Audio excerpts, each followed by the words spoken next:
নমস্কার সকলকে, আমি নিবেদিতা। সূর্যোদয় আর কৃষ্ণ অষ্টমীর লগ্ন দুটি একসাথে হয়েছে যে মুহূর্তে, সেই মুহূর্তের ভিডিও নিয়ে আপনাদের কাছে আমি হাজির। শুভ কৃষ্ণ অষ্টমীর শুভেচ্ছা, ভালোবাসা, আন্তরিক প্রীতি, শুভেচ্ছা ও ভালোবাসা। আজ হচ্ছে জন্মাষ্টমীর সকাল, মানে হচ্ছে 16ই আগস্ট 2025। 8 সংখ্যাটি আমাদের লাড্ডু গোপালের খুবই প্রিয় সংখ্যা, সেই কারণে উনিও ছিলেন অষ্টম গর্ভের সন্তান। তাহলে প্রথম 7টি গর্ভের কি হলো, চলুন জানা যাক মা দেবকীর প্রথম 7টি গর্ভের কাহিনী। কৃষ্ণ ছিলেন বসুদেব ও দেবকীর অষ্টম সন্তান। কংসের ভবিষ্যদ্বাণী হয়েছিল যে দেবকীর অষ্টম সন্তানই তাকে মেরে ফেলবে, তাই কংস দেবকীর প্রতিটি সন্তানকেই জন্মের পরপরই হত্যা করত। দেবকীর প্রথম 7 সন্তান অর্থাৎ কৃষ্ণের ভাই বোনেরা হলেন কীর্তিমান প্রথম সন্তান, দ্বিতীয় সন্তান সুসেন, তৃতীয় সন্তান ভদ্রসেন, চতুর্থ সন্তান ঋজু, পঞ্চম সন্তান সামদেব, ষষ্ঠ সন্তান ভদ্রগোপ, আর বলরাম হলো সপ্তম সন্তান। এখানে একটি বিষয় আছে, সেটি হলো দেবকীর ষষ্ঠ সন্তান পর্যন্ত কংস হত্যা করেছিল, কিন্তু সপ্তম সন্তান অর্থাৎ বলরামকে দেবী যোগমায়া বাসুদেবের গর্ভ থেকে রোহিণীর গর্ভে স্থানান্তরিত করে দেন, ফলে বলরাম বেঁচে যায়। আর কৃষ্ণ হলেন অষ্টম সন্তান। অষ্টমীর কৃষ্ণপক্ষের অষ্টমী তিথিতে অষ্টম সন্তান হলেন কৃষ্ণ ও বলরাম দুজনই একসাথে গোকুলে পালিত হন। গোপাল লীলা, বাল্য খেলা। কৃষ্ণ ও বলরাম ছোটবেলায় অন্য রাখাল ছেলেদের সাথে গরু চলাতেন, নদীতে স্নান করতেন, খেলাধুলাও করত। পুতনা বধ। কৃষ্ণ ছোটবেলায় যখন পুতনা রাক্ষসীকে দুধ খাওয়াতে এলো, তখন কৃষ্ণ তাকে বধ করলেন। সংকট ভোজন।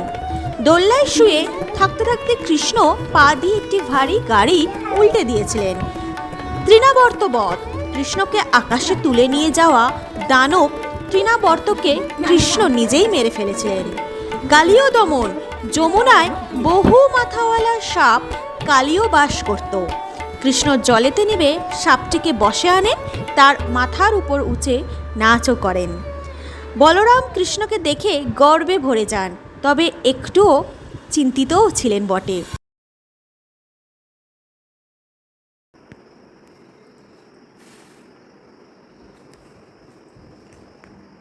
না এখানটা চলো যাও না, আমার কেষ্টকে দেখো, আমার কেষ্টকানাইকে দেখো। এটা কে? সোনা? এটা গোপাল? এটা কার গোপাল? হ্যাঁ, আমার গোপাল। দেখি দেখি দেখি। হ্যাঁ হাত দাও তোমার।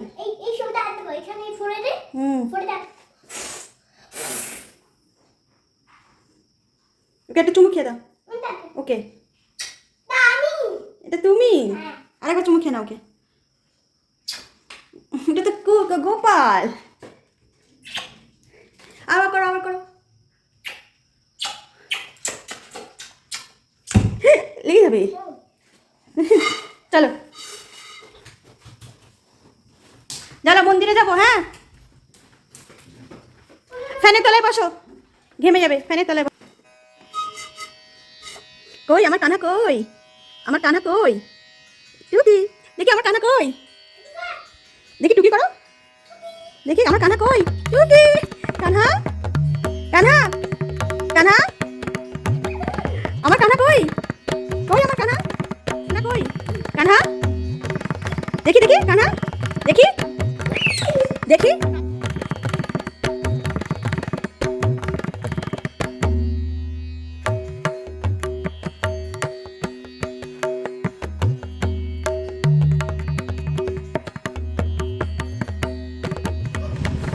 কেষ্ট, আমার কেষ্ট বই নিয়ে বসেছে। আমার কেষ্ট, দেখি দেখি, নিচে করো, নিচে করো, দেখতে পাচ্ছি না কেষ্টর মুখ।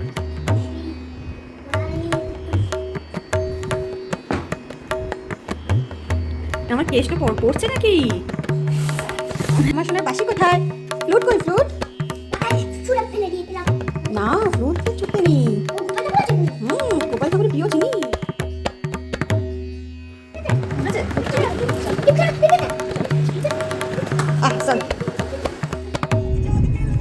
এটা গোপাল। জুপা 3 রে, বাবাকে পেয়েছো 3 দিন, 3 দিন ছুটি পেয়েছে বাবা। আচ্ছা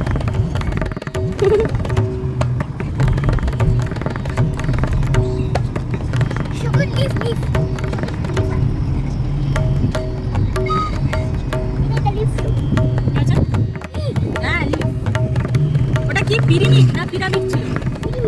পিরামিড, পিরামিড বলে, পিরামিড প্রনাউন্সিয়েশন রং প্রনাউন্সিয়েশন। পিরামিড।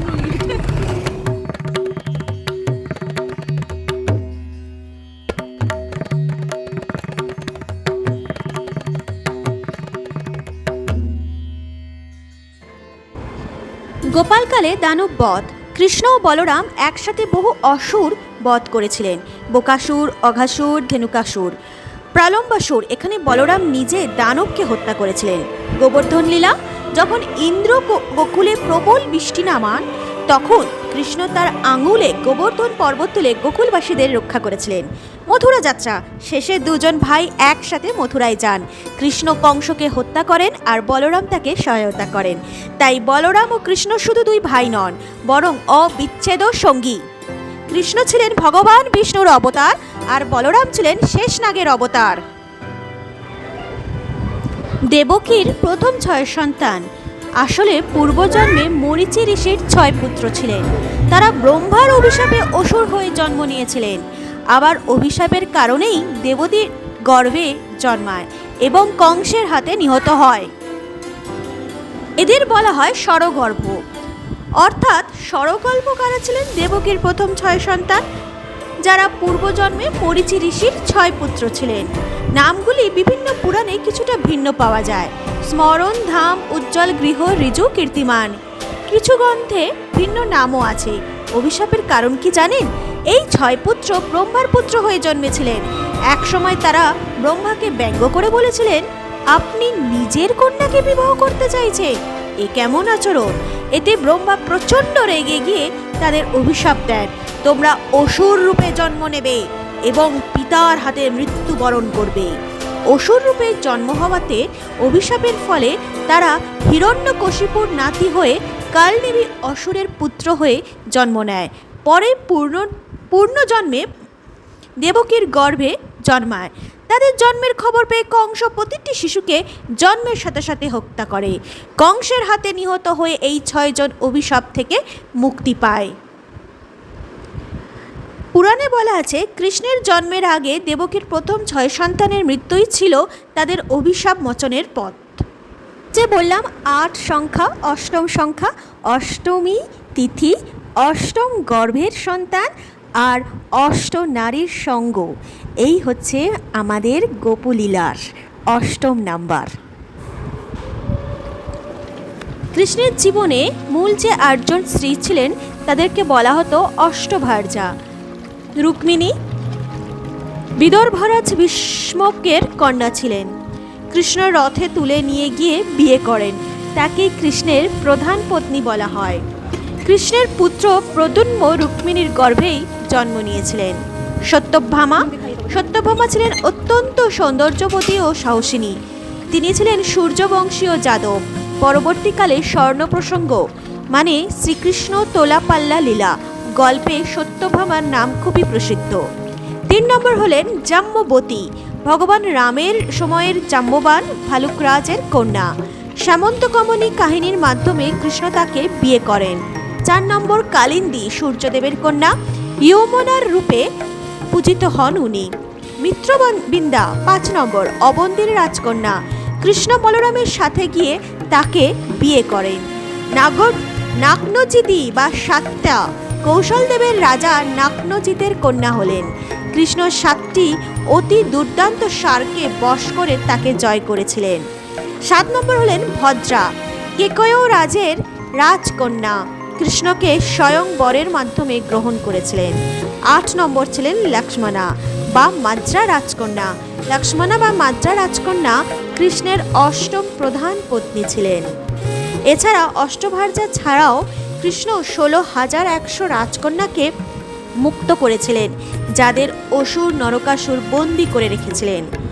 কৃষ্ণ তাদের সবাইকে বিবাহ করেন যাতে সমাজ তাদের সম্মান দেয় এবং তাদের কলঙ্ক মুক্ত করে। देखना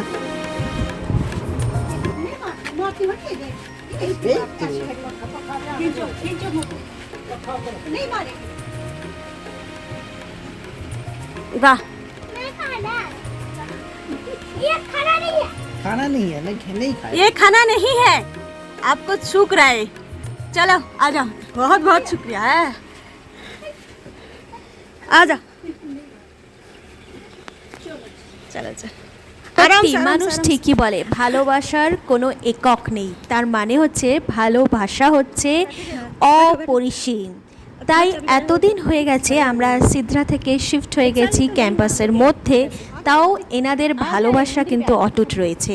এই যে গাছটা দেখছেন এটা হচ্ছে ওনাদেরই বাড়ির আঙ্গনের একটা পেয়ারা গাছ। এনাদের খাটাল থেকে আমরা দুধ নিতাম যখন সিদ্রায় ছিলাম, এখন চলে গেছি তাই দুধ নেওয়া বন্ধ হয়ে গেলেও এনাদের ভালোবাসার আদান প্রদান কিন্তু আমাদের প্রতি একটুও কমেনি। তাই আমার ছেলে আসতে না আসতেই তাকে নিয়ে গেল তাদেরই পোষ্য গরুদের সামনে, আর নিয়ে গেল একটা ছোট্ট বাছুরের সামনে।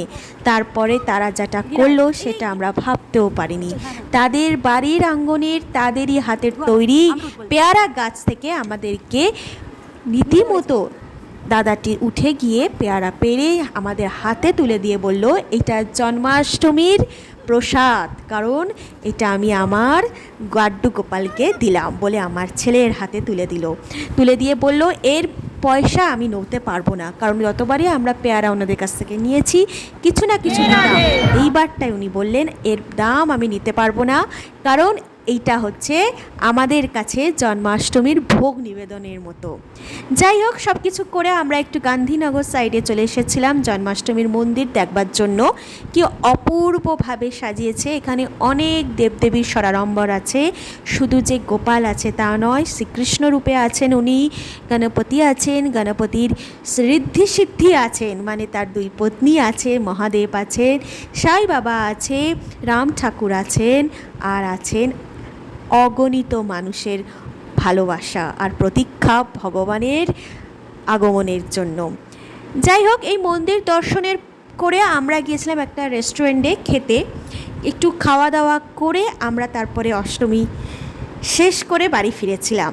একটা কথা আজকে না বলে পারা যাচ্ছে না, আমি যখন এই পুরাণের কাব্যগুলোই আমার ছেলেকে পড়ে পড়ে শোনাচ্ছিলাম তখন খুবই আমার ঠাকুমার কথা মনে পড়ছিল, কারণ আমার ঠাকুমা আর আমার মাই একমাত্র মাইথোলজির ব্যাপারে আমাকে শোনাতো। আর যে কটি গ্রন্থ পড়া গেছে আর কি, কারণ পরীক্ষার চাপে পাহাড়ের পর পাহাড় বই জমে গেছে সায়েন্সের, মাইথোলজির বই তো কোন বইয়ের খাজে ঢুকে গেছে সে তো ভাবাও যায় না। সেই খাজ থেকে বই বার করার অপেক্ষা কেউ করেনি, তাই তারাই মুখে মুখে আমাকে সেই স্বপ্নের দেশে, সেই স্বর্গদ্বারে নিয়ে গেছে, জানিয়েছে ধর্ম কী, জানিয়েছে মনুষ্যত্ব কী, জানিয়েছে সমাজ কাকে বলে, জানিয়েছে বিশ্বাস কী, জানিয়েছে দেবশক্তি কী, জানিয়েছে সৃষ্টিকর্তাকে, এবং চিনিয়েছে আমাকে যে তুমিই মানুষ, তুমিই নারায়ণ, তুমিই রাক্ষস, তুমিই ভক্ষক। তাই মানুষ নিজেকেই তৈরি করতে পারে নারায়ণ রূপে, রাক্ষস হিসাবে, তার স্বভাবের মাধ্যমে, তার চিন্তা শক্তির মাধ্যমে। রাধে রাধে।